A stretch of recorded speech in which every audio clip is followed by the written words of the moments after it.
Ce qui distingue tout de même le cas de ces jeunes issus de l'immigration par rapport à tous ceux que vous venez de citer, Azouz Begay, qui effectivement eux aussi galèrent, pour employer votre expression, la différence c'est qu'ils ont l'air de dire que dans les médias, l'image qu'on renvoie d'eux est particulièrement caricaturale. Je cite un documentaire qui s'intitule « La banlieue sous le feu des médias » où ils ont été interrogés, un certain nombre de jeunes justement, qui disent « Oui, mais l'image qu'on donne de nous de la télé est discriminante alors que ça n'est pas le cas des femmes, des gens âgés ou des handicapés dont vous parliez. » Regardons un extrait de La banlieue sous le feu des médias.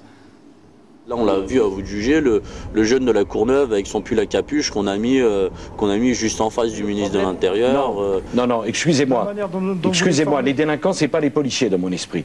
Les policiers sont là pour arrêter les délinquants et ne compter sur aucune... Mais ça m'est total... Je vais vous dire une chose. Arrêtez une seconde. Je vais vous dire une chose. On n'est pas dans la rue ici. On est entre gens bien élevés. Normalement, je sais pas comment vous le voyez là. Si c'est comme ça que vous parlez normalement... Ça laisse bien augurer de ce que ça doit être dans votre quartier. C'est pas la police qui est responsable des émeutes. On l'a choisi qui savait peut-être pas, qui s'exprimait. Pour moi, il s'exprimait normalement. Enfin, normalement, t'as bien grand mot, mais normalement dans le quartier.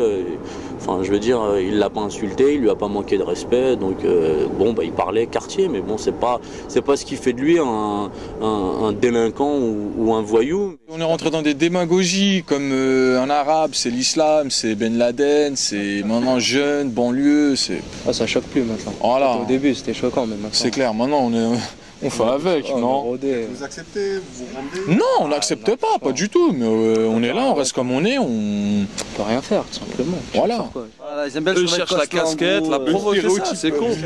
Parce qu'en banlieue, c'est quoi pour eux? La banlieue, c'est casquette, rap, shit, toutes les conneries. Shit, violence tournante, et j'en passe. Vol, agression. Robert Castel, vous avez étudié ça? Vous êtes intéressé à ce problème? Oui, enfin parce que, bon, enfin moi je suis d'accord pour faire de la discrimination positive, ce qui veut dire finalement, pour parler familièrement, faire plus pour ceux qui ont moins, et y compris d'ailleurs dans de multiples plans qu'il y a eu avant. Bon, des efforts spécifiques en direction du travail, en direction de la scolarisation. Bon, c'est incontestablement positif. Mais en même temps, ça doit aller de pair avec une lutte contre la discrimination négative. Et ça veut dire que, effectivement, on épingle les gens et sur la base, effectivement, de leur appartenance ethnique en général. Il faut quand même rappeler que lorsque on répond à un curriculum vitae pour la recherche d'un emploi, on a 5 fois moins de chances d'être pris pour un entretien d'embauche, je ne parle pas de la suite d'ailleurs, si on a un nom à consonance maghrébine, par exemple, et si on habite dans un quartier de ce type. Alors, c'est ça la discrimination négative, et donc, au fond, c'est vrai que tout le monde, et c'est une douleur importante, le chômage, mais si au malheur d'être chômeur qui touche, y compris des Français de souche, pour parler comme M. Le Pen, s'ajoute le sentiment d'injustice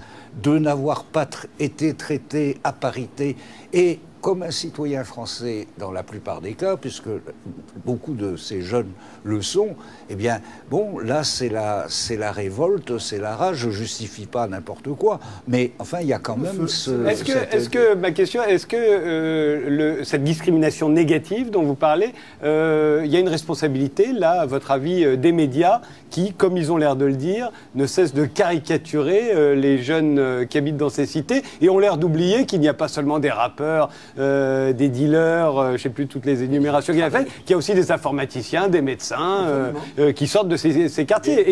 Et que si on le... Aussi des ministres, de plus en plus. Et si on rappelait qu'il y en a de plus en plus, peut-être qu'effectivement, il y aurait moins de discrimination quand on lit des noms à consonance maghrébine. Vous vouliez dire quelque chose, Ismaël? Ouais, disons que pour moi, en effet, bon, les médias, en même temps, on peut leur en vouloir, oui et non, parce que... Les médias, c'est du business, quoi. Ils font ce que quand voilà, il y a une voiture qui brûle, et voilà, les petits jeunes qui galèrent en banlieue, s'ils font pas de boxon, personne, tout le monde s'en fout, quoi. Donc quelque part, les médias... On va pas les filmer à ce moment-là, vous voulez dire? Les médias, ils font leur business. Leur business, c'est de montrer des choses que les gens ont envie de voir. Ça peut être Starac demain, comme ça peut être Carla Bruni après-demain, tu vois. Mais le seul truc, c'est que, quelque part, moi, en effet, pour revenir à ce que vous disiez, c'est que, pour moi, le danger, et parce que je l'ai ressenti moi-même dans ma chair, c'est qu'au bout d'un moment, on se dit, j'en ai marre de courir après le train. Voilà. Hey, je suis là. Hey, oh, je suis là. Moi aussi, je suis comme vous. Au bout d'un moment, il y en a qui disent, ben allez, cassez-vous avec votre train. Moi, sur les rails, je vais faire autre chose. Je vais faire du roller. Je vous... Et il y a une espèce de rejet. Et le problème, c'est qu'on arrive à un moment où on commence à avoir deux mondes qui se comprennent pas parce que l'un se retrouve rejeté par l'autre. Et c'est pas... Et en même temps, c'est normal. Je veux dire, en France, quelque part, ça fait quoi? Ça fait 60 ans qu'on voit autre chose que des Blancs, quelque part. Je veux dire, il suffit d'aller un petit peu en province, parce qu'on se rend bien compte, moi je fais un peu de musique, donc j'ai pu tourner un petit peu, on se rend bien compte que Paris, c'est pas la France. Et qu'en province, je veux dire, un Noir ou un Arabe qui traverse un truc, ben, il y a plein de gens qui connaissent pas le flore. Voilà, ouais, c'est ça. Les gens ne connaissent pas le flore. On sent, moi j'avais un groupe où on était avec 3 Sénégalais, on tournait un petit peu partout en France, et c'est vrai qu'on faisait souvent l'événement de la journée pour plein de gens, quoi. Et c'est là. Géré dans les villes, il y en a partout. Ouais, dans les villes, oui, non, mais en même temps, sans vous parler, bon, je connais pas énormément les grandes villes, mais c'est vrai qu'en tant, entre guillemets, personne de couleur, je me sens chez moi, surtout à Paris. Et pas le... Je sais pas si t'as vraiment bougé beaucoup. Non, mais il faut venir à Vaux-en-Velin. Ouais, peut-être à Vaux-en-Velin, exactement. Mais, donc, quelque part, le problème, c'est qu'il y a aussi un truc, oui, en même temps, je comprends, il y a ce choc culturel qui se mélange avec cette paupérisation, c'est tout ça. Je voudrais simplement rajouter juste quelque chose sur le traitement de l'information par rapport à ça. On ne traîne pas du tout la banlieue, par exemple, comme le Crédit Lyonnais, par exemple. Ce qui est marrant, parce que tout l'investissement qui a été mis dans le cadre de la politique de la ville ne comble pas le trou du Crédit Lyonnais jusqu'à présent. Donc on devrait s'interroger sur ces questions-là aussi.